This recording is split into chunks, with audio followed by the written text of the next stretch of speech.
Yo mga idol, kamusta? Sports Talk PH nga pala. Ang masamang balita, pag-usapan natin yan mga idol. Ngunit bago ang lahat ay huwag kakalimutang mag-subscribe at i-click ang notification bell button for more sports talk. So isang napakalungkot na balita nga po ang dumating sa atin kahapon lamang. Ito po ay dahil pumanaw na ang former Philippine Boxing Federation featherweight champion si Fernando Tagpuno Jr. sa edad na 23 anyos. Ayon sa report ay bigla umanong nag-collapse ang ating pambato habang nasa kalagitnaan ito ng sparring session hanggang sa binawian na ito ng buhay. Nakakalungkot po ito dahil may napakaganda pa sanang future ang bagitong fighter na ito, lalo pat may record siyang 10 wins with 10 knockouts at 4 na talo lamang. 2 linggo pa lamang ang nakakalipas ay lumaban ito, kung saan tinalo niya via first round technical knockout si Kessler Tenorio. Bukod dyan ay may nakatakda pa sana itong laban sa July 19 kontra kay Rey Ramos, kaya nakakabigla at hindi po talaga inaasahan ang pangyayari na ito kay Tagpuno.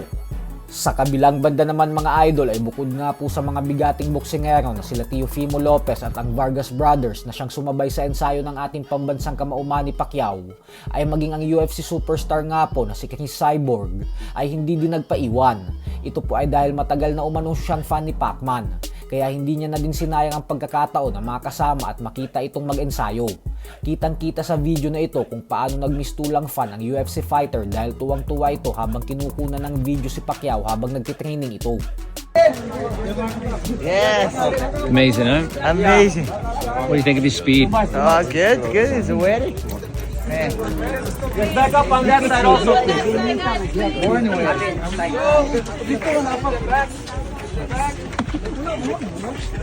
Samantala, madaming fans naman nga po ang nasabik matapos ilabas ang balita kahapon. Nakasado na ang laban ng ating pambato na si former world title challenger Michael Dasmariñas at ng 122-pound super bantamweight contender Elijah Pierce. Nakatakda pong ganapin ang kanilang sagupaan sa July 25 sa Atlanta, Georgia sa Amerika. Kaya naman isa pa si Dasmariñas sa dumagdag sa listahan ng madaming Pinoy boxer na makikita nating lumaban ngayong taon. Kaya suportahan din po natin siya. Kasama din po ngayon si Dasmariñas sa mga training ni Pacquiao sa Los Angeles, California. Next friend, guys. Make a circle, please.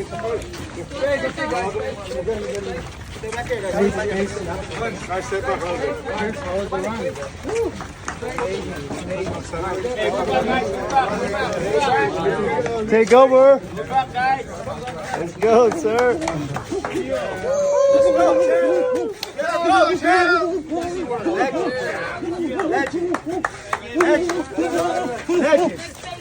Next face, go. Step up, step up. Thank you, guys. Appreciate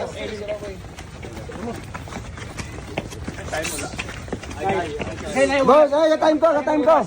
Ka-time ko.